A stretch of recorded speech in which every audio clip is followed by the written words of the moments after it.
The Hunger Games, a First Chapter Friday read aloud video with the Word Nerd. Today, as you listen, watch for the story quote that will appear on screen. Write it down word by word and then follow the instructions given to you by your teacher. Stay all the way to the end to see if you've written it down correctly. All month long, I'm going to be focusing on books that have the word game in their title, starting with this book, The Hunger Games. I'll also be adding The Inheritance Games, The Westing Game, Ender's Game, and Change the Game. All right, y'all, one last thing before we get started. I want to give a shout out to Miss Kristen's ELA class at Paisley Magnet School. Thanks so much for watching, you guys, and I love that you're here for a First Chapter Friday video. Hi, my name is Amanda Zieba. Welcome to my channel, Learning with the Word Nerd, and another First Chapter Friday video. This week I'm going to be reading to you from The Hunger Games by Suzanne Collins, and I can't believe that it has taken me this long to read this book. You guys, it has sold 23 million copies. Just the first book, not even the rest of the books in the series.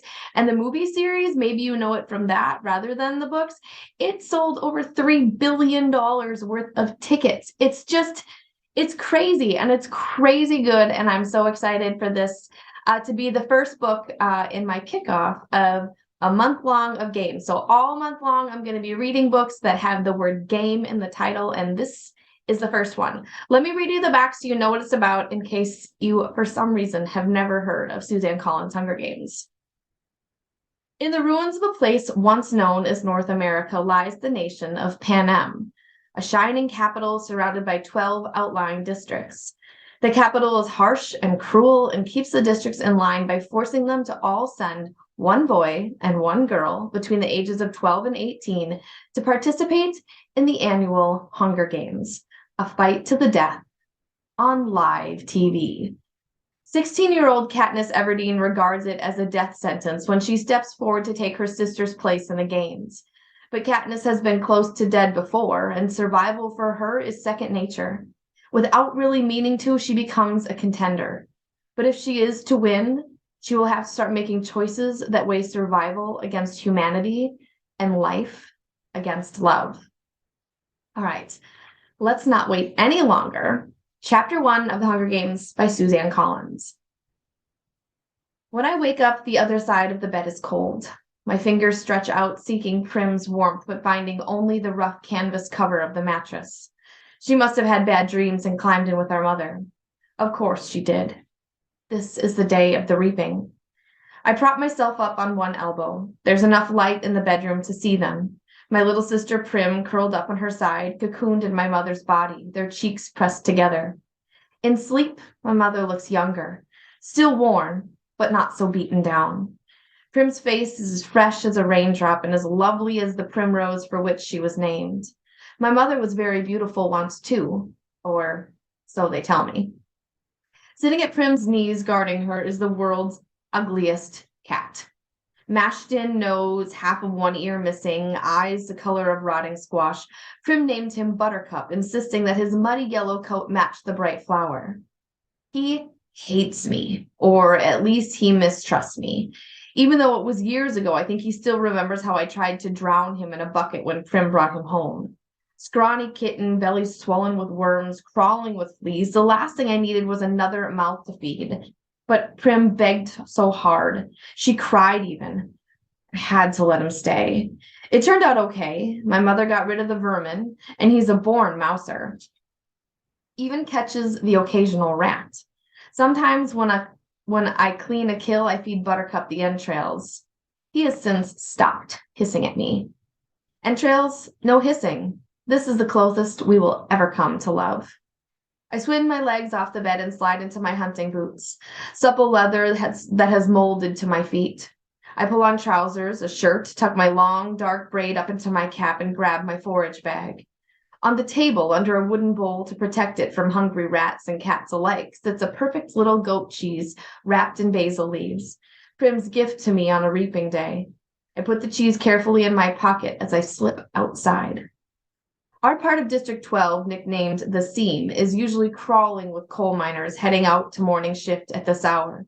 Men and women with hunched shoulders, swollen knuckles, many who have long since stopped trying to scrub the coal dust out of their broken nails, and lines of their sunken faces. But today the black cinder streets are empty. Shutters on the squat gray houses are closed. The reaping isn't until 2. May as well sleep in, if you can. Our house is almost at the edge of the scene. I only have to pass a few gates to reach the scruffy field called the meadow. Separating the meadow from the woods, in fact, enclosing all of District 12 is a high chain-link fence topped with barbed wire loops. In theory, it's supposed to be electrified 24 hours a day as a deterrent to the predators that live in the woods. Packs of wild dogs, lone cougars, bears that used to threaten our streets. But since we're lucky to get 2 or 3 hours of electricity in the evenings, it's usually safe to touch. Even so, I always take a moment to listen carefully for the hum that means the fence is live. Right now, it's as silent as a stone. Concealed by a clump of bushes, I flatten out on my belly and slide under a 2-foot stretch that's been loose for years. There are several other weak spots in the fence, but this one is so close to home I almost always enter the woods here. As soon as I'm in the trees, I retrieve the bow and sheath of arrows from a hollow log. Electrified or not, the fence has been successful at keeping the flesh eaters out of District 12. Inside the woods, they roam freely, and there are added concerns like venomous snakes, rabid animals, and no real paths to follow. But there's also food, if you know how to find it. My father knew, and he taught me some before he was blown to bits in a mine explosion. There was nothing even to bury. I was 11 then, 5 years later, and I still wake up screaming for him to run. Even though trespassing in the woods is illegal and poaching carries the severest of penalties, more people would risk it if they had weapons. But most are not bold enough to venture out with just a knife. My bow is a rarity crafted by my father along with a few others that I keep well hidden in the woods, carefully wrapped in waterproof covers. My father could have made good money selling them, but if the officials found out, he would have been publicly executed for inciting rebellion. Most of the peacekeepers turn a blind eye to the few of us who hunt because they're as hungry for fresh meat as anybody is. In fact, they're among some of our best customers. The idea that someone might be arming the seam would never have been allowed. In the fall, a few brave souls sneak into the woods to harvest apples, but always in sight of the meadow, always close enough to run back to the safety of District 12 if trouble arises. District 12, where you can starve to death in safety, I mutter. Then I glance quickly over my shoulder. Even here, even in the middle of nowhere, you worry that someone might overhear you.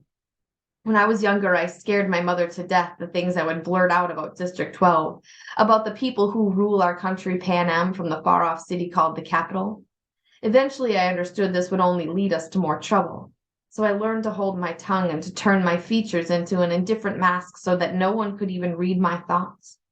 Do my work quietly in school, make only polite small talk in the public market, discuss little more than trades in the hob, which is the black market where I make most of my money.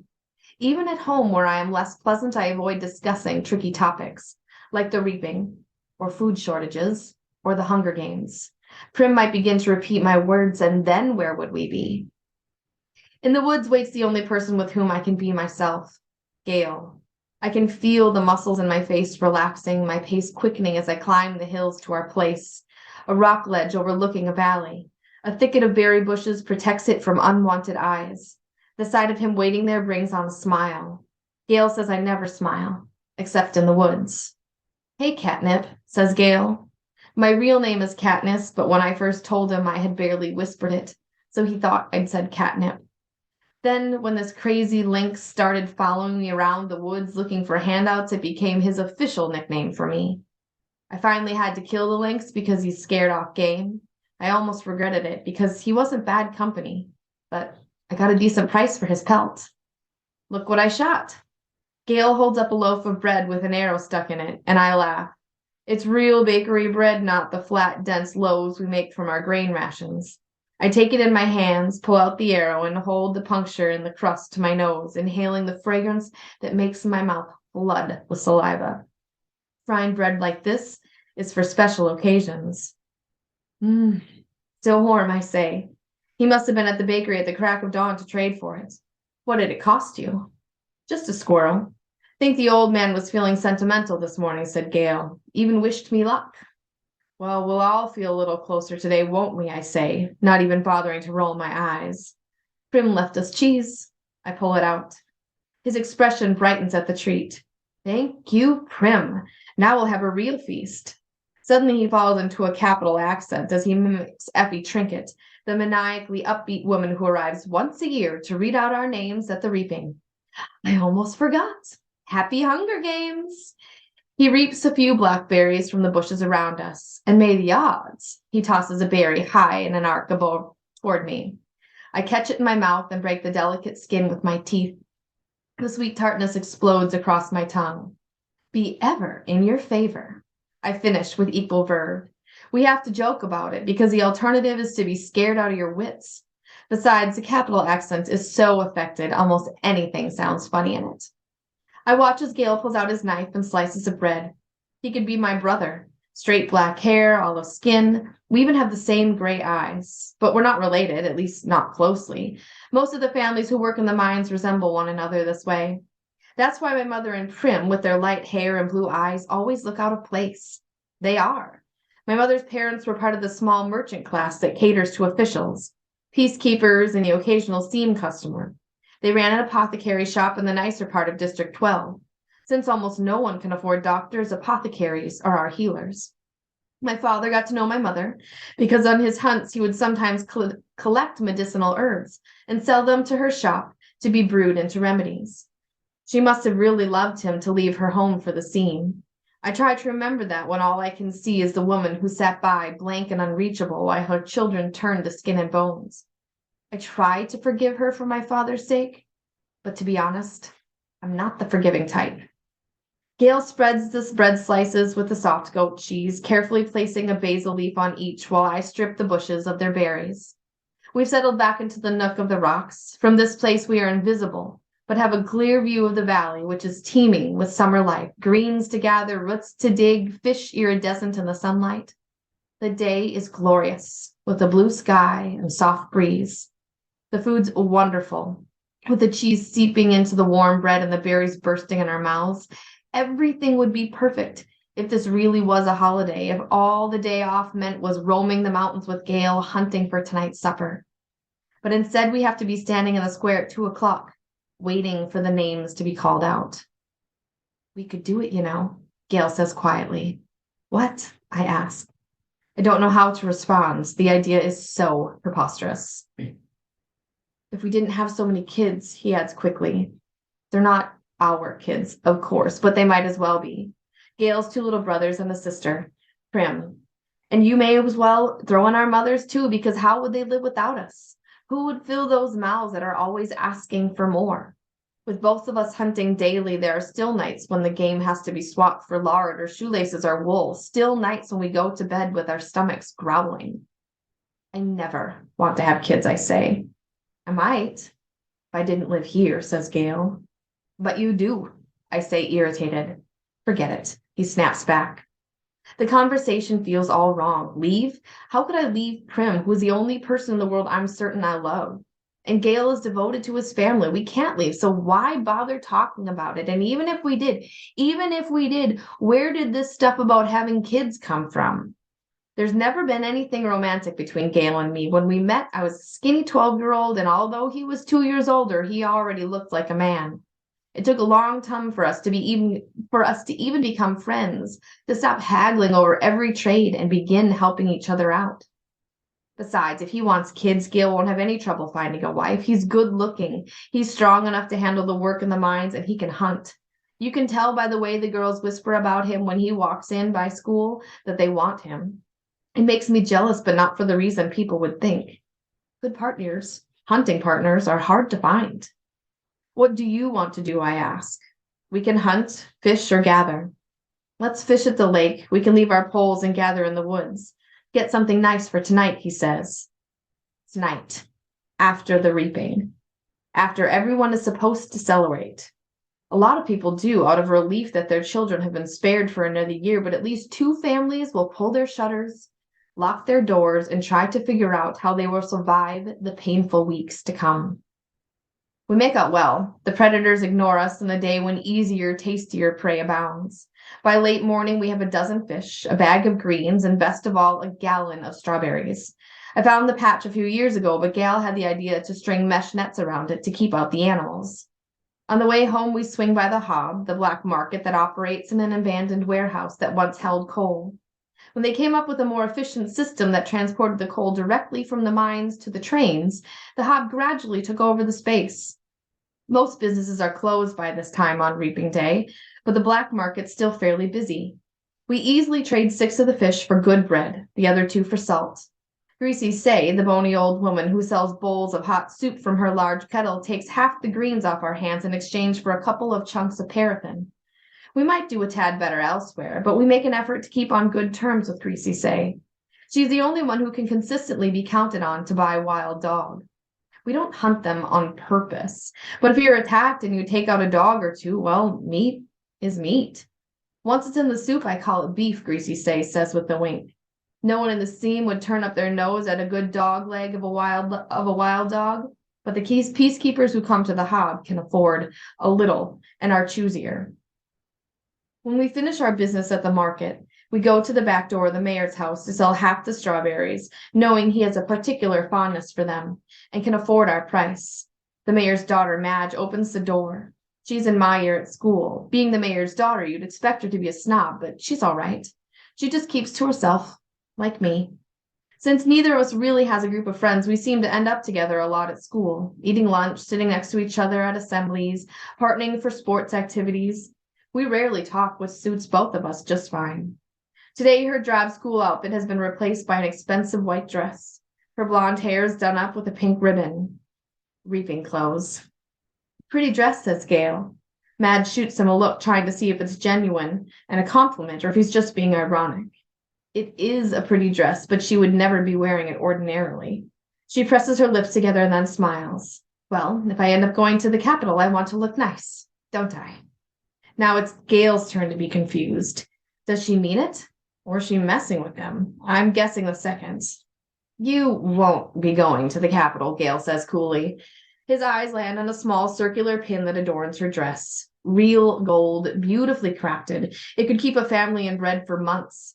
What can you have, 5 entries? I had 6 when I was just 12 years old. That's not her fault, I say. No, it's no one's fault. It's just the way that it is, says Gale. Madge's face has become closed off. She puts the money for the berries in my hand. Good luck, Katniss. You too, I say, and the door closes. We walk toward the seam in silence. I don't like that Gale took a dig at Madge, but he's right, of course. The reaping system is totally unfair, and with the poor getting the worst of it. You become eligible for the reaping the day you turn 12. That year, your name is entered once. At 13, twice. And so on until you reach the age of 18, the final year of eligibility when your name goes into the pool 7 times. That's true for every citizen in all 12 districts in the entire country of Panem. But here's the catch. Say you are poor and starving as we were. You can opt to add in your name more times in exchange for tesserae. Each tesserae is worth a meager year's supply of grain and oil for one person. You may do this for each of your family members as well. So at the age of 12, I had my name entered 4 times, once because I had to, and 3 times for tesserae for grain and oil for myself, Prim, and my mother. In fact, every year I have needed to do this, and the entries are cumulative. So now at the age of 16, my name will be in the reaping 20 times. Gale, who is 18, has been either helping or single-handedly feeding his family of 5 for 7 years, and he will have his name in 42 times. You can see why someone like Madge, who has never been at risk of needing a tesserae, can set him off. The chance of her name being drawn is very slim compared to those of us who live in the seam. Not impossible, but slim. And even though the rules were set up by the Capitol and not the district, certainly not Madge's family, it's hard to resent those who don't have to sign up for tesserae. Gale knows his anger at Madge is misdirected. On the other days, deep in the woods, I've listened to him rant about how the tesserae are just another tool to cause misery in our district, a way to plant hatred between the starving workers of the seam and those who can generally count on supper, and thereby ensure that we will never, ever trust one another. It's to the Capitol's advantage to have us divided amongst ourselves, he might say if there were no ears about but mine. If it wasn't reaping day, if a girl with a gold pin and no tesserae had not made what I'm sure she thought was a harmless comment. As we walk, I glance over at Gale's face, still smoldering underneath his stony expression. His rage seems pointless to me, although I never say so. It's not that I don't agree with him, I do, but what good is yelling about the Capitol in the middle of the woods? It won't change anything. It doesn't make things fair, it doesn't fill our stomachs. In fact, it scares off nearby game. I let him yell, though, because better he does it in the woods than in the district. Gail and I divide our spoils, leaving 2 fish, a couple of loaves of good bread, greens, a quart of strawberries, salt, paraffin, and a bit of money for each. See you in the square, I say. Wear something pretty, he says flatly. At home, I find my mother and sister are ready to go. My mother wears a fine dress from her apothecary days. Prim is in my first reaping outfit, a skirt and ruffled blouse. It's a bit big on her, but my mother has made it stay with pins. Even so, she's having trouble keeping the blouse tucked in at the back. A tub of warm water waits for me.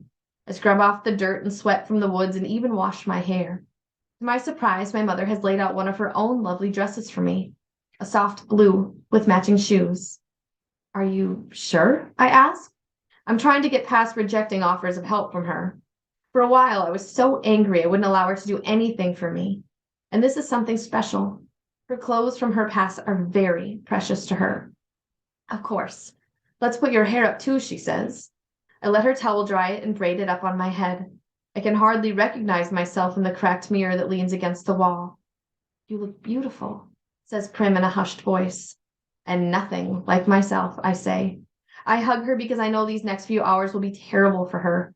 Her first reaping. She's about as safe as you can get since she's only entered once. I wouldn't let her take out any tesserae, but she's worried about me, that the unthinkable might happen. I protect Prim in about every way I can, but I'm powerless against the reaping. The anguish I always feel when she's in pain wells up in my chest and threatens to register on my face. I notice her blouse has been pulled out of her skirt in the back again and force myself to stay calm. Tuck in your tail, little duck, I say, smoothing the back of her blouse in place. Prim giggles and gives me a small quack. Quack yourself, I say with a light laugh, the kind that only Prim can draw out of me. Come on, let's eat, I say, and plant a quick kiss atop her head. The fish and greens are already cooking in the stew, but that will be for supper. We decide to save the strawberries and bakery bread for this evening's meal to make it a special, we say. Instead, we drink milk from Prim's goat lady and eat the raw bread made from the tesserae grain, although no one has much appetite anyway. At 1 o'clock, we head for the square. Attendance is mandatory unless you are on death's door. This evening, officials will come around and check to see if this is the case. If not, you will be imprisoned.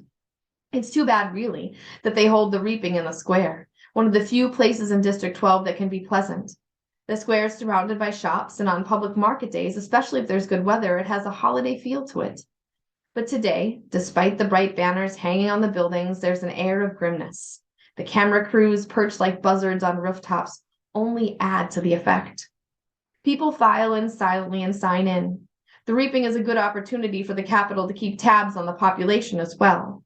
12 through 18-year-olds are herded into roped areas marked off by ages, the oldest in the front, the young ones like Prim toward the back. Family members line up around the perimeter holding tightly to one another's hands. But there are others too, who have no one they love at stake, no one or who no longer care, who slip among the crowd, taking bets on the 2 kids whose name will be drawn. Odds are given on their ages, whether in the seam or a merchant, if they will break down and weep. Most refuse dealing with the racketeers, but carefully. These same people tend to be informers, and who hasn't broken the law? I could be shot on a daily basis for hunting, but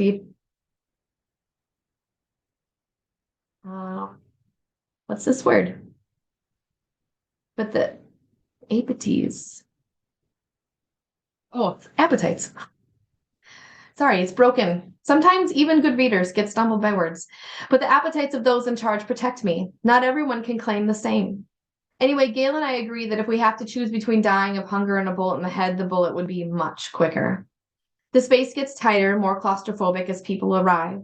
The square is quite large, but not enough to hold District 12's population of about 8,000. Latecomers are directed to the adjacent streets where they can watch the event on screens as it's televised live by the state. I find myself standing in a clump of 6 teens from the scene. We all exchange terse nods and then focus our attention on the temporary stage that's set up by the Justice Building. It holds 3 chairs, a podium, and 2 large glass balls, one for boys and one for girls. I stare at the paper slips on the girls' ball. 20 of them have Katniss Everdeen written on them in careful handwriting. 2 of the 3 chairs are filled with Mage's father, Mayor Undersea, who's tall, a balding man, and Effie Trinket. District 12's escort, fresh from the Capitol with her scary white grin, pinkish hair, and spring green suit. They murmur to each other and look with concern at the empty seat. Just as the town clock strikes 2, the mayor steps up to the podium and begins to read. It's the same story every year. He tells the history of Panem, the country that rose up out of the ashes of a place that was once called North America. He lists the disasters, the droughts, the storms, the fires, the encroaching seas that swallowed up so much of the land, the brutal war for what little sustenance remained. The result was Panem, a shining capital ringed by 13 districts, which brought peace and prosperity to its citizens. Then came the dark days, the uprising of the districts against the capital. 12 were defeated, the 13th obliterated. The Treaty of Treason gave us new laws to guarantee peace, and as our yearly reminder that the dark days must never be repeated, it gave us the Hunger Games. The rules of the Hunger Games are simple. In punishment for the uprising, each of the 12 districts must provide 1 girl and 1 boy called tributes to participate. The 24 tributes will be imprisoned in a vast outdoor arena that could hold anything from burning desert to a frozen wasteland. Over a period of several weeks, the competitors must fight to the death. The last standing tribute wins. Taking the kids from our districts, forcing them to kill one another while we watch, this is the Capitol's way of reminding us how totally we are at their mercy, how little chance we would stand of surviving another rebellion. Whatever words they use, the real message is clear. Look how we take your children and sacrifice them, and there's nothing you can do. If you lift a finger, we will destroy every last one of you, just as we did District 13. To make it humiliating as well as torturous, the Capitol requires us to treat the Hunger Games as a festivity, a sporting event pitting every district against the others. The last tribute alive receives a life of ease back home, and their district will be showered with prizes largely consisting of food. All year, the Capitol will show the winning district gifts of grain and oil, even delicacies like sugar, while the rest of us battle starvation. It is both a time for repentance and a time for thanks, intones the mayor. Then he reads the list of past District 12 victors.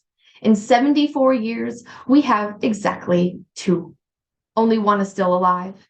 Haymitch Abernathy, a paunchy, middle-aged man who sits at this moment and appears hollering something unintelligible as he staggers onto the stage and falls into the 3rd chair. He is drunk. Very. The crowd responds with its token applause, but he's confused and tries to give Effie Trinket a big hug, which she barely manages to fend off. The mayor looks distressed. Since all of this is being televisioned right now, District 12 is the laughingstock of Panem, and he knows it. He quickly tries to pull the attention back to the reaping by introducing Effie Trinket. Bright and bubbly as ever, Effie Trinket trots to the podium and gives her signature, "Happy Hunger Games, and may the odds be ever in your favor." Her pink hair must be a wig because the curls have shifted slightly off center since her encounter with Haymitch. She goes on a bit about what an honor it is to be here, although everyone knows she's just aching to get bumped up to a better district where they have proper victors, not drunks who molest you in front of the entire nation. Through the crowd, I spot Gale looking back at me with the ghost of a smile. As reapings go, at least this one has a slight entertainment factor.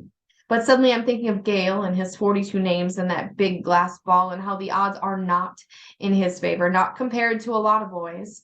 And maybe he's thinking the same thing about me because his face darkens and he turns away. But there are still thousands of slips. I wish I could whisper to him. "It's time for the drawing," Effie Trinket says, as she always does. "Ladies first," and crosses to the glass ball with the girls' names. She reaches in, digs her hand deep into the ball, and pulls out a slip of paper. The crowd draws in a collective breath, and then you can hear a pin drop, and I'm feeling nauseous and so desperately hoping that it's not me, that it's not me, that it's not me. Effie Trinket crosses back to the podium, smooths a slip of paper, and reads out the name in a clear voice. And it's not me. It's Primrose Everdeen. You guys, oh my gosh. If you want to find out what happens next and pick up a copy of this book, you can do it at your school library. I'm sure it's there, local indie bookstore. If not, you can find it in the link in the description box. I'll link the rest of the series there too. There are 2 other books in this trilogy. And I just hope you love it. I hope you get sucked into the story. Happy reading, happy Hunger Games, and happy month long of games books. I hope you love them all, and I'll see you here again for another First Chapter Friday video. To continue reading The Hunger Games by Suzanne Collins, pick up a copy from your school library, purchase one from your local indie bookstore, or grab it via the link in the description box. Remember that if you love this book, there are 2 more in the series, Catching Fire and The Mockingjay. Then be sure to check out the rest of my First Chapter Friday playlist. I have over 100 middle grade and young adult novels waiting, ready for you to listen. This week's mystery quote says, "Why don't you just be yourself? No one can help but admire your spirit." Thanks so much for visiting my channel, Learning with the Word Nerd. Please like this video and subscribe. You can find more great content from me online at these places. See you again next time.